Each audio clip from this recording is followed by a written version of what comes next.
देखो जी उस तरह जी खर्चे हो कर लेंगे अब तो रोजी करते हैं ਤੁਸੀਂ ਨਾ ਨਾਲ ਨਾਲ ਬੈਠ ਜਾਓ। ਹਾਂਜੀ ਹਾਂਜੀ ਮੈਂ ਤੁਸੀਂ ਆਪਾਂ ਸਾਰੇ ਖੜੇ ਹੋਵਾਂਗੇ ਨਾ। ਬੈਠ ਜਾਓ ਇੱਥੇ ਨਾਲ ਕਰਕੇ ਬੈਠ ਜਾਓ। ਉਹ ਗੁੱਡਿਆ ਬੰਦੇ ਹੋਵੇ ਉਹ ਬੈਠ ਜਾਓ ਮਾੜਾ ਜਿਹਾ। ਅੱਛਾ ਨਹੀਂ ਇਹਨੂੰ ਇਹਦੇ ਬਾਅਦ ਚ ਗੁੱਡਿਆ ਬੰਦੇ ਜਾਓ। ਅੱਛਾ ਦੋ ਨਹੀਂ ਕਰਦਾ ਕੋਈ ਹੈ ਨਾ। ਅੱਛਾ ਵਿੱਚੋਂ ਵੀ ਤੁਹਾਨੂੰ ਸੁਣੋ।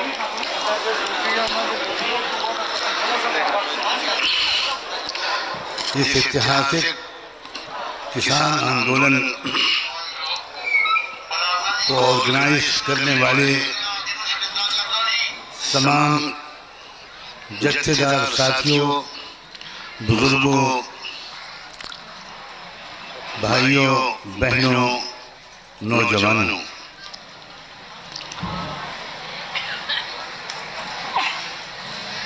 मैं इस वक्त यहाँ आपके पास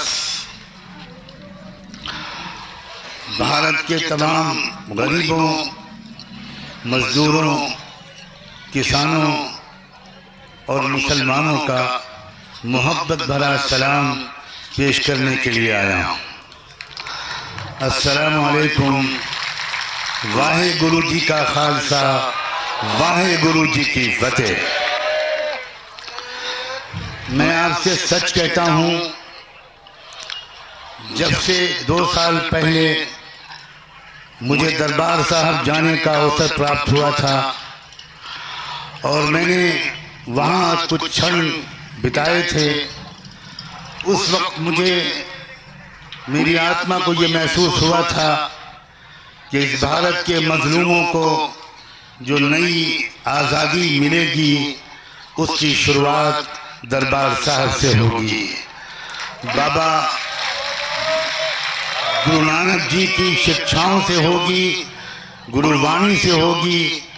और जब ये गुरुवाणी और कुरान एक साथ मिलेंगे तो उस वक्त भारत को एक नई आज़ादी मिलेगी।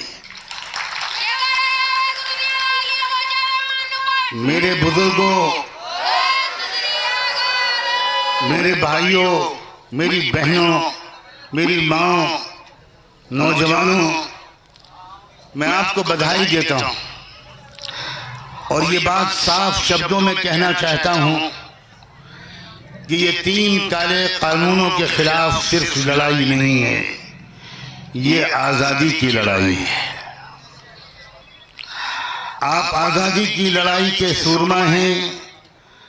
आप इस देश को जो बड़ी मुश्किल से आज़ादी जिसको दिलाई गई थी वो दोबारा गुलाम बना लिया गया, लेकिन भारत गुलाम बनने के लिए पैदा नहीं किया गया है। भारत के अंदर जो क्षमता है, भारत में जो रूहानियत है, भारत में जो आध्यात्मिकता है, भारत के अंदर जो सलाहियत और पोटेंशियल है, वो इसको दुनिया का लीडर बनाकर रहेगा और भारत को दुनिया के नेतृत्व के पोजीशन तक पहुंचाने के लिए मुझे ऐसा लगता है खुदा ने आपको चुना है। ये तीनों कानून कहा जा रहा है कि आज तक किसी ने कोई बताया नहीं कि इस कानून में काला क्या है। मुझे नहीं लगता कि काले कपड़े को बारे में कौन क्या बताए कि इसमें काला क्या है, वो तो पूरे का पूरा काला है। इन 3 कानूनों को बनाकर इस बात का पूरा इंतजाम किया है भारत की सरकार ने कि हमारे हजारों लाखों किसान भाइयों की खून पसीने से जो अन्न पैदा हो वो 2 व्यापारियों की तिजोरियों में बंद हो जाए। इस बात को समझने के लिए किसी ज्यादा ज्ञान की जरूरत नहीं है, ये कोई रॉकेट साइंस नहीं है। जब आपने ये कानून बना दिया, जब आप एसेंशियल कमोडिटीज एक्ट को खत्म कर रहे हैं और भंडारा करने की इजाजत दे रहे हैं कि व्यापारी जितना चाहे अपने गोदामों के अंदर गल्ले को स्टॉक कर ले और जब देशवासी ये देख रहे हैं कि इस कानून के बनने और बनाने से पहले 2 साल पहले से देश में अडानी के गल्ले के भंडार जो लाखों टन गल्ला इकट्ठा कर सकते हैं वो बन के तैयार हो गए, तो क्या आपने हम देशवासियों को मूर्ख समझ रखा? क्या आपने हम देशवासियों को अंधा, बहरा और गूंगा समझ रखा है? देश अब पूरी तरह समझ गया है। मैं आपको यकीन दिलाता हूं, भारत की तमाम मस्जिदों के इमाम, भारत की तमाम मस्जिदों के विद्वान और उलमा, भारत का एक एक मुसलमान पुरुष और नारी, एक एक नौजवान, ओबीसी के लोग, एससी एसटी के लोग, लिंगायत के लोग, सारे मजलूम और गरीब समाज के लोग इस वक्त आपके साथ शाना बशाना इस लड़ाई में आपके साथ हैं। संयुक्त किसान मोर्चे को पूरे भारत के 115, 120 गरीब आवाम की तरफ से सलाम कबूल कीजिए। आपसे मैं भारत की जमीन की तरफ से, भारत की आत्मा की तरफ से, भारत के गरीबों की तरफ से, भारत के यतीम बच्चों की तरफ से, भारत के मजलूमों और हैव नॉट्स की तरफ से आपसे ये विनती करने आया हूं कि किसी कीमत पर आपको हिम्मत नहीं हारनी। खुदा जानता था कि इस देश में सबसे ज्यादा बहादुर कौन लोग हैं। खुदा ने इसीलिए सबसे पहले उन्हीं बहादुरों को इस लड़ाई की जिम्मेदारी सौंपी है। आप बहादुर हैं, आप बहादुरों की औलाद हैं। आपके गुरुओं की तारीख, आपकी अपनी हिस्ट्री, आपका अपना इतिहास का एक एक पन्ना गवाह है कि आज तक कभी आपके किसी परिवार में कोई बुज़दिल और कोई बेवफा नहीं पैदा हुआ।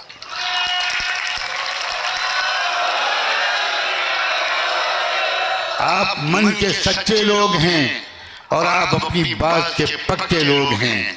या तो आप कोई वचन नहीं देते, या तो आप कोई वादा नहीं करते। जो कुछ कहना हो वो साफ साफ कहते हैं। मैं बचपन से कितने ही सिख परिवार मेरे बड़े भाई के दोस्त थे, इसलिए मेरा अपने सिख भाइयों के परिवारों के साथ बहुत निकट संबंध था। मैंने शुरू से उनके अंदर देखा कि मक्कारी, झूठ और अंदर कुछ और बाहर कुछ, ये सिख समाज में ये बीमारी नहीं है।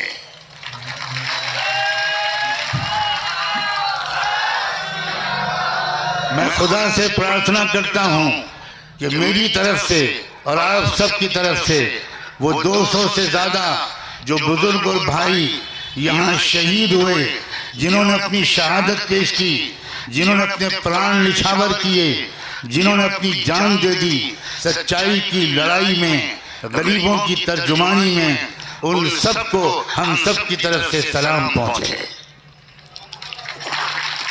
ये शहादत बेकार जाएगी ऐसा कोई सोचेगा तो ये उसका मूर्खपने की अलामत है और महापाप है। हजारों साल नरगिस अपनी बेनूरी पे रोती है, हजारों साल नरगिस अपनी बेनूरी पे रोती है। बड़ी मुश्किल से होता है चमन में दीद अवर पैदा। खुदा के यहाँ देर हो सकती है, अंधेर नहीं है। इस देश को न्याय मिलेगा, देश के गरीबों और मजलूमों को न्याय मिलेगा। शाबाश है उन लोगों को जिनकी कोशिशों के नतीजे में ये न्याय मिलेगा। आप सबका नाम मुझे ऐसा लगता है और आपके समस्त परिवार वालों का नाम, तमाम किसानों, मजदूर भाइयों और बहनों का नाम उन बहादुरों की फहरिस्त में लिखा जा चुका है जिनके जरिए से व्यवस्था परिवर्तन होगा और न्याय स्थापित होगा।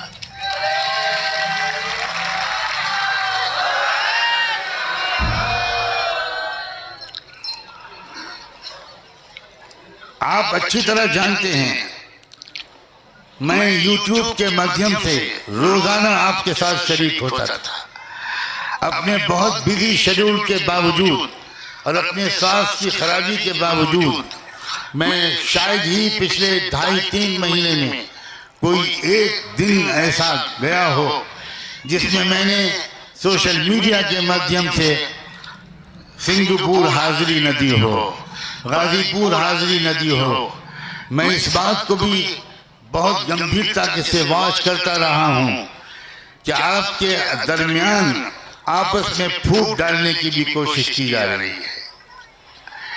ये फूट डालने का जो षड्यंत्र है ये आजादी के पहले से चल रहा था, आजादी के बाद खत्म होने के बजाय और ताकतवर हो गया और उसकी वजह से वो समस्याएं देश में उभर कर आ गई जो असली देश की मूल समस्याएं नहीं थी। यहाँ के रियल इश्यूज नहीं थे। कहीं मंदिर मस्जिद की लड़ाई, कहीं इस बात की लड़ाई कि अलीगढ़ मुस्लिम विश्वविद्यालय के नाम से मुस्लिम शब्द निकाल दिया जाए, कहीं इस बात की लड़ाई कि बनारस हिंदू यूनिवर्सिटी के नाम से हिंदू का शब्द निकाल दिया जाए। देश की असली समस्याएं गरीबी है, महंगाई है, किसानों को फसलों की सही कीमत का न मिलना है। अगर आप ये कहते हैं कि एमएसपी था, एमएसपी है और एमएसपी रहेगा, तो एमएसपी के बारे में कानून के बनाने में आपको क्या रुकावट? इसका साफ मतलब ये है कि आपके इरादे अच्छे नहीं हैं। जब थोड़े दिनों के बाद आपको ये बात याद दिलाई जाएगी कि आपने सदन में खड़े होकर कहा था, फ्लोर ऑफ द हाउस में कहा था कि एमएसपी था, एमएसपी है और रहेगा, तो आप दो में से कोई एक कह देगा कि वो तो जुमला था। मेहरबानी करके अभी जुमलों को दफन कर दीजिए गंगा में, जमुना में। इन जुमलों से देश अब बेवकूफ नहीं बनेगा। हम इस बात का इतराफ करते हैं कि हमारे बहुत से लोग गलती कर गए थे और उन्होंने आपको वोट देकर भारत की सत्ता पे बिठाया था। ये तो तब हम मानेंगे जब ये साबित हो जाएगा, जब वाकई भारत के इतने लोगों ने आपको वोट दिया था। लेकिन आप ये बात नहीं मान रहे। पूरे विश्व में ये बात फैल चुकी है कि आप जेन्युइन वोटों से नहीं जीते थे, आप ईवीएम के जरिए जीते थे। अब देश में जागरूकता फैल रही है और ये किसान आंदोलन, मेरा दिल ये गवाही देता है और आपके रोशन चेहरे, आपकी बहनों की आंखों के आंसू, आपके जज्बात, आपकी पेशानी पर चमकती हुई लकीरें इस बात की गवाह हैं कि अब आप इस देश की व्यवस्था बदलने से पहले चैन से नहीं बैठेंगे। मैं आपको इस बारे में बधाई देता हूं कि आपके ने अपने कंधों पर बहुत बड़ी जिम्मेदारी ली है। आपके कंधे मजबूत हैं, तभी खुदा ने आपके कंधों पर ये जिम्मेदारी डाली है। अब आपको समस्त देशवासियों को, समस्त गरीबों को, समस्त मजलूमों को, तमाम अल्पसंख्यक समाज के तमाम लोगों को अपने साथ लेकर चलने के लिए अपने दिल को उतना ही बड़ा करना होगा जहां जितना बड़ा परम पूज्य बाबा गुरु नानक का दिल था। अगर परम पूज्य बाबा गुरु नानक के दिल बड़ा न होता तो वो मक्के भी न जाते, वो बगदाद शरीफ भी न जाते, वो अरबी जबान के बहुत बड़े विद्वान और कवि न बनते, वो कुरान शरीफ को न पढ़ते, वो करतारपुर में मस्जिद न बनाते। ये उनके बहुत विशाल हृदय का एक जीता जागता सबूत है। और वो वक्त आ गया है कि अगर हम पिछड़ गए थे या हमें किसी ने पिछाड़ दिया था तो अब हम फिर एक दूसरे से गले मिले। और सिर्फ गले नहीं, हमारा शरीर नहीं मिले, हमारे दिल मिले, हमारी आत्माएं मिले, हमारे जज्बात मिले, हमारी जिंदगी का उद्देश्य मिले। ये भारत वो देश है जिस देश में उस पहले इंसान आदि मानव हजरत आदम को जब स्वर्ग में पैदा करके उस मालिक ने इस देश, इस जमीन पर उतारने का फैसला किया था, तो इसी भारत देश को चुना था उस पहले इंसान को उतारने के लिए। हमें गौरव है कि हम उस देश के वासी हैं। ये देश तहजीब का मुल्क था, मोहब्बत का मुल्क था, प्रेम का मुल्क था, भाईचारे का गहवारा था। दुनिया में इसकी मिसाल दी जाती थी। गंगा जमनी तहजीब यहाँ का एक मुहावरा था। लेकिन थोड़े से लोग जो कैरेक्टर के अच्छे लोग नहीं हैं, जो लुटेरे और चोरों की मानसिकता रखते हैं, जिन्होंने इस देश के लोगों को आपस में लड़ाकर और इस देश की सत्ता पर कब्जा कर लिया, और वो ये समझ रहे हैं कि वो हमेशा इस सत्ता पर काबिज रहेंगे। याद रहे वो लोग बड़े से बड़े तानाशाह गुजर चुके हैं। आज उन तानाशाहों को कोई याद भी नहीं करता। मुझे नहीं लगता वो दिन बहुत दूर है जब भारत के इस समय के तानाशाह भी अपने अंजाम को पहुंचेंगे। शायद हमारे जत्थेदार बुजुर्गों को और शायद आप जैसे उनके वफादार सिपाहियों और समर्थकों को खुद एहसास पूरा शायद न हो कि देश में, पूरे देश में, कश्मीर से कन्याकुमारी तक आपके इस आंदोलन ने उम्मीद की कैसी नई शमा रोशन की है और उम्मीद की कैसी रोशनी बहाल कर दी है। हम जैसे कार्यकर्ता लोग जो 25, 30, 40 साल से इस देश की व्यवस्था परिवर्तन के लिए कोशिश कर रहे हैं, और वामसेट के मंच से, बहुजन क्रांति मोर्चे के मंच से, भारतीय क्रांति मोर्चे के मंच से, और न जाने कितनी और शूट ऑर्गेनाइजेशंस के मंच से, महिलाओं के संगठनों के मंच से इस बात की कोशिश कर रहे थे। लेकिन हमें लग रहा था कि जागरूकता पैदा नहीं हो पा रही। जितनी बड़ी मिकदार में जागरूकता पैदा होनी चाहिए और इश्यूज और प्रॉब्लम्स और चैलेंजेस और जो चुनौतियां हैं उनकी गंभीरता के बारे में जो एहसास और जो सीरियसनेस का एक फीलिंग देश के अंदर जाना चाहिए था, वो नहीं हो पा रहा। और ये काले कानूनों को पास कराने ही के नतीजे में आज हम और आप यहाँ बैठे हैं। ये भी समझ लीजिए कि बार बार ऐसा होता है, रोशनी जो निकलती है वो अंधेरे के पेट से निकलती है। देखने वाले दो तरह के होते हैं। कुछ लोग अंधेरों को देखकर डर जाते हैं और घबरा जाते हैं और ये कहने लगते हैं कि अंधेरा बहुत फैल गया, अब तो हाथ सुझाई नहीं दे रहा, अब क्या होगा, अब कैसे चलेंगे, अब अपनी मूल आवश्यकताएं कैसे पूरी करेंगे। लेकिन उसी अंधेरे को देखने वाले दूसरे किस्म के ऐसे लोग भी होते हैं जो ये कहते हैं कि अंधेरों की शिद्दत इस बात की अलामत है कि अब सुबह रोशन करीब है, अब सुबह करीब है। याद रखें, जुल्म को बढ़ता हुआ देखकर देखने वाले दो तरह के लोग होते हैं।